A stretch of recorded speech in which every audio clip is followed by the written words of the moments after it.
by election, we will do it like it is a mother. Like it is a mother general election. Because it keeps people hope. It shows people that's going to happen from London, from Rorie in Nyandarua. Then we came to Msambweni, all the way to Juja. Then finally Kiamba, and people knew that there's no deficit once we won Kiamba. So it's very important. Two things quickly. Now, allow me to say this. This, first of all, is an analyst, and then I'll comment as a DCP member. One, I can tell you today seated here, we are going to win Malava. That's number one. As official position. Official opposition, okay. Right? That's number one. You know, all these other things, there's what we call Western politics. Issues between Trans Nzoia, Bungoma, and Kakamega, Busia, Vihiga. That one is known. So there's some issues of, you know, trying to find who is more, you know, because Marara, our DPL, is arguing that DAPK, the party leader is from Bukusu, the deputy party leader, the chairman, all that. Because maybe they had not thought earlier of expanding beyond Bungoma, Trans Nzoia. And that's a fact. They had not thought. Then ANC exits. Then they think we can expand to Kakamega, Malava, and Kakamega, Vihiga, Busia, and you know the dynamics. So now Marara is coming here saying, who is the chairman, who is the party leader of DCP? He said it from Mount Kenya, Rigathi Gachagua. I'm the deputy party leader of DCP. So he says DCP is closer to Kakamega.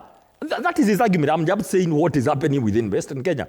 Then he's arguing the deputy party leader of DCP is closer to Kakamega because deputy party leader of DCP is from Kakamega. That is his argument. So let that continue.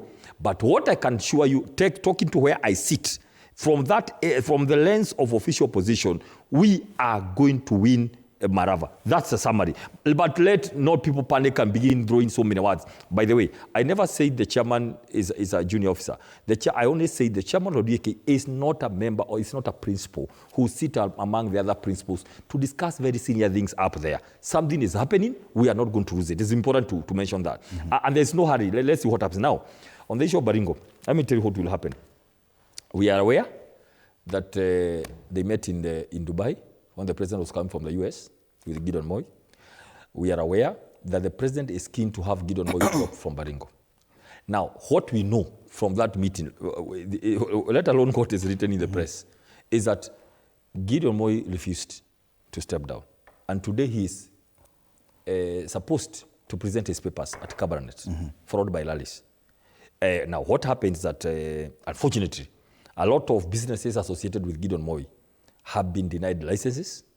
Others have been, you know, I don't want to say crushed, but really being put on the state ladder. You know, he has been doing some geothermal exploration licenses cancelled and all that. So what the people of Baringo are saying, they want Gideon Moi to vie, and I can tell you, if Moi vies in Baringo, most likely he's going to win that seat. He's going to win that seat, and that is the fear the state has. But for how long can you be calling people to buy them off? Look at what they did with Banisa. That guy was going to win that seat, but he was promised a lot of money and opportunity. It would appear for the president, he's taking this really seriously. He knows because that's what made him president. The win of UDA, any win UDA got. In by-elections. And in the by-elections, I can tell you because I know. And so even us, because we know. When he was deputy president. When he was the deputy president, when he was the leader of opposition, per se, that is what gave him the gravitas, okay? I can tell you that's why even if we didn't shield Musaboni, we supported the guy who won. Even if we didn't win Pep, I mean, there was a part there, the opposition was supporting. He knows, by the way, the president is more of a politician than a governance person. So he knows more. That's an area where he knows. But unfortunately, his system of buying off, you know, the belief of money, I don't know. Look here, the president never won the elections because of money.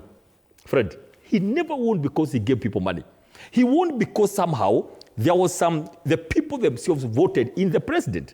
So how he thinks now he can use money, money has its limits. Money is very good when you have the people. But you cannot substitute money with love and loyalty. You cannot substitute. Okay. And we are going to see that very soon. I can tell you this, the amount of money flowing in Mbae, man, the amount of money per square, per hour, the amount of money, especially during daytime and night until midnight, it's too much. But I can tell you what, UD is going to lose. I can tell you that we are going to win Magarini.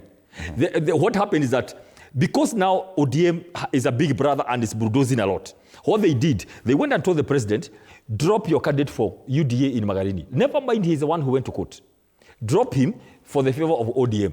Now we have taken him, and the entire coalition of united opposition, we are supporting that candidate in Magharibi. Okay. Right? So it's a do or die, but unfortunately, his method of using money this time around is going to be like kipipiri. Okay. People are going to take money by the vote. Do or die, it will mean a lot, not just for the president, but even for the united opposition. Do you feel that this is a decision time across board? Yeah, you see, like one thing I want to